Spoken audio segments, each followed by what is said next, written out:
tradisi pemandian kuno hampir mirip satu sama lain. Biasanya tradisi ini hanya dimiliki oleh keluarga kerajaan. Ketika sistem kerajaan itu hilang, beberapa pemandian dibuka untuk umum karena dipercaya sebagian orang mengandung kesaktian dalam penyembuhan. Beberapa pemandian juga dimanfaatkan untuk bersemedi atau mencari ilmu tertentu. Namun tayangan ini bukanlah bermaksud untuk membenarkan mitos yang ada, karena benar tidaknya itu tergantung pada keyakinan Anda. Pemirsa, inilah 7 pemandian yang dianggap keramat di Indonesia versi On The Spot.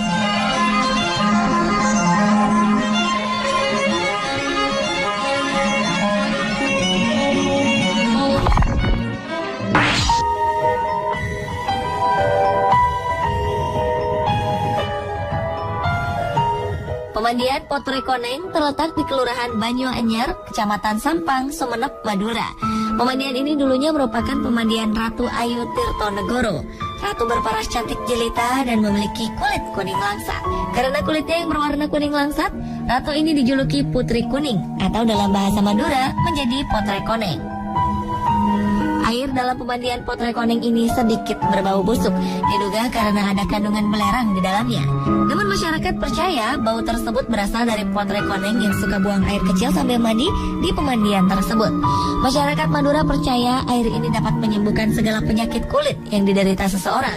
Cukup dengan menyelupkan bagian kulit yang luka, niscaya penyakit tersebut akan hilang beberapa hari kemudian. Sayangnya pemandian ini tidak terlalu diperhatikan oleh pemerintah setempat. Pagar yang mengelilingi pemandian yang juga bernilai sejarah ini terlihat kusam dan nyaris roboh. Meskipun begitu, pemandian ini masih ramai dengan pengunjung di musim liburan.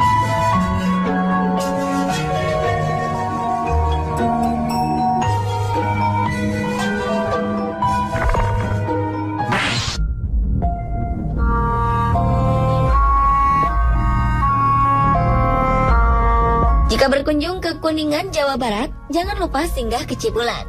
Di sana terdapat pemandian yang konon dipercaya sebagai tempat peristirahatan Prabu Siliwangi. Pemandian yang merupakan objek wisata tertua di Kuningan ini memang unik. Wisatawan dapat mandi bersama ikan-ikan yang hidup di kolam pemandian tersebut. Ikan-ikan ini dijuluki ikan dewa karena diduga merupakan jelmaan pasukan Prabu Siliwangi. Tidak pernah ada yang berani menangkap atau memakan ikan yang berasal dari kolam ini, karena dipercaya jika memakannya akan terjadi mara bahaya. Anehnya, tiap kali kolam pemandian ini dikuras oleh pengelola, ikan-ikan tersebut akan menghilang entah kemana, dan kembali lagi jika air kolam sudah terisi kembali. Kompleks pemandian ini terdiri dari 2 buah kolam. Kolam pertama berukuran 35 kali 15 meter persegi dengan kedalaman sekitar 2 meter. Sedangkan kolam kedua berukuran 45 kali 15 meter persegi dengan kedalaman 60 cm dan 120 cm.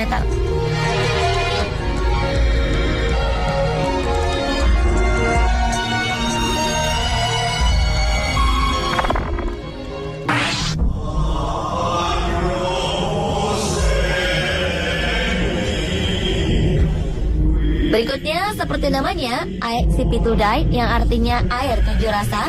Pemandian yang satu ini memiliki 7 mata air yang rasanya berbeda-beda. Pemandian yang terletak di daerah Limbok, Pulau Samosir, Sumatera Utara ini merupakan objek wisata yang dikeramatkan penduduk setempat.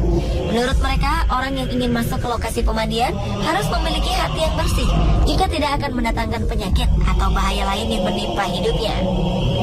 Konon, orang yang minum air dari pemandian ini akan dikabulkan permintaannya. 7 mata air dalam pemandian ini berasal dari mata air yang berbeda. Ada 7 saluran air yang mengalirkan air ini ke dalam bak penampungan. Zaman dahulu, ke-7 pancuran ini memang dibedakan menurut status masyarakat yang ada di Limbok. Di antaranya, Pansuran Ni Dagdana diperuntukkan untuk tempat mandi bayi yang masih belum ada giginya. Pansuran Ni Sibaso untuk para wanita manula. Pansuran Ni Ina-Ina untuk para wanita yang masih bisa melahirkan. Pansuran Ni Namar Baju untuk para gadis yang belum menikah. Pansuran Ni Pangulu, tempat mandi khusus raja-raja. Pansuran Ni Doli untuk tempat mandi para lelaki. Dan yang terakhir, Pansuran Hela, yaitu para menantu laki-laki yang menikahi putri dari marga Limbong. Walaupun sudah beberapa kali direnovasi, rasa air pada pemandian ini tetap berbeda-beda. Namun jika dibawa ke tempat yang jauh dari pemandian, air dapat berubah menjadi tawar. Aneh, bukan?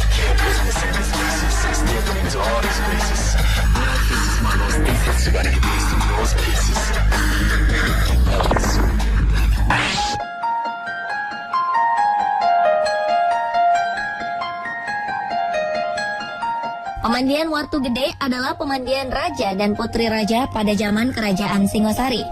Konon kabarnya, Ken Dedes juga mandi di kolam pemandian ini. Pemandian yang terletak di desa Wartu Gede ini memiliki panjang 7 meter dan lebar 3 meter. Seharusnya ada 4-6 arca yang menjadi pancuran air di kolam ini. Namun yang berfungsi hanya tinggal 1. Di sekeliling pemandian tumbuh pepohonan besar yang mungkin menjadi sumber untuk menjaga debit air yang mengalir ke kolam ini, sehingga tidak pernah berhenti atau habis. Setiap bulannya, pengunjung yang datang ke tempat ini mencapai 1.000 orang. Di sudut pemandian ada sebuah sumur yang sering digunakan untuk meletakkan sesajen. Jika dilihat dari penampakan airnya, pengunjung yang datang ke sini memang bukan berniat untuk mandi. Selain untuk melihat-lihat, pengunjung juga datang untuk sembahyang atau melakukan ritual tertentu. Kebanyakan yang datang adalah wanita yang ingin menjaga kecantikannya dan menambah aura kecantikan.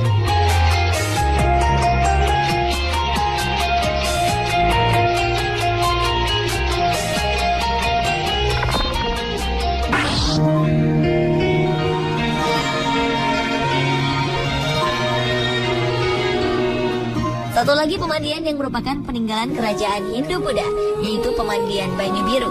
Banyu Biru dalam bahasa Jawa artinya air. Disebut Banyu Biru karena kolam pemandian ini berwarna kebiru-biruan. Kolam peninggalan kerajaan Majapahit ini terdiri dari 4 kolam. 2 diantaranya merupakan kolam alami. Dalam pemandian ini juga hidup ikan yang sering disebut ikan sangkaring. Tidak hanya puluhan, ratusan ikan hidup di kolam ini dan tidak ada yang berani mengusik keberadaan ikan-ikan yang konon keramat itu. Jadi, jika ingin berenang di pemandian Banyu Biru, kita harus rela berbagi dengan ikan-ikan tombro berwarna hitam ini. Khasiat Banyu Biru yang telah lama dipercaya masyarakat adalah bahwa airnya mampu membuat orang yang mandi di sana menjadi awet muda. Pada hari-hari tertentu, beberapa pengunjung mengadakan ritual khusus di dalam kolam Banyu Biru. Tujuan mereka berbeda-beda, mulai dari kecantikan, kekayaan, sampai memiliki keturunan.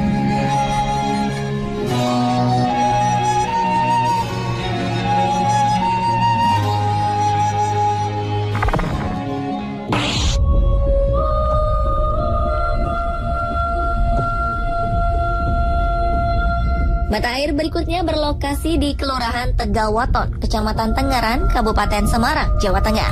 Terdapat sebuah mata air bernama Mata Air Sendang Senjoyo. Mata air ini kental dengan cerita legenda Joko Tingkir. Diceritakan, air sendang yang biasanya tenang tiba-tiba bisa menyembur deras. Dan bila dibiarkan, kolam akan meluap karena banjir.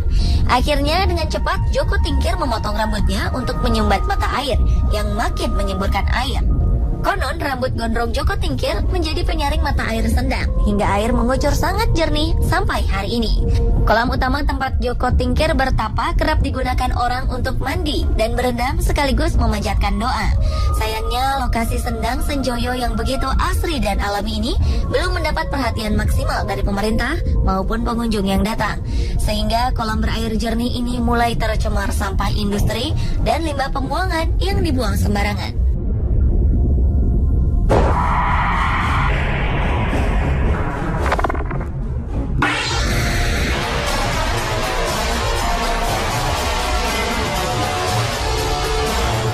Pemandian yang dianggap keramat selanjutnya terletak di Desa Mangliawan, Kecamatan Pakis, Malang.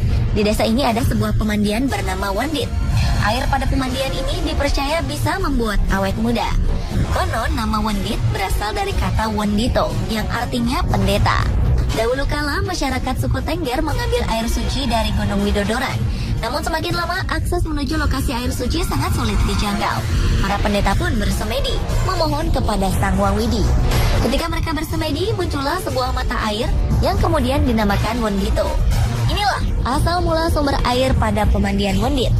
Karena sumber air tersebut berasal dari doa pendeta, masyarakat percaya air tersebut juga dapat menyembuhkan penyakit, membuang sial, dan mendatangkan rezeki. Untuk meningkatkan minat pengunjung, pemandian Wondit dimodifikasi menjadi sebuah pemandian yang modern yang jauh dari kesan kuno.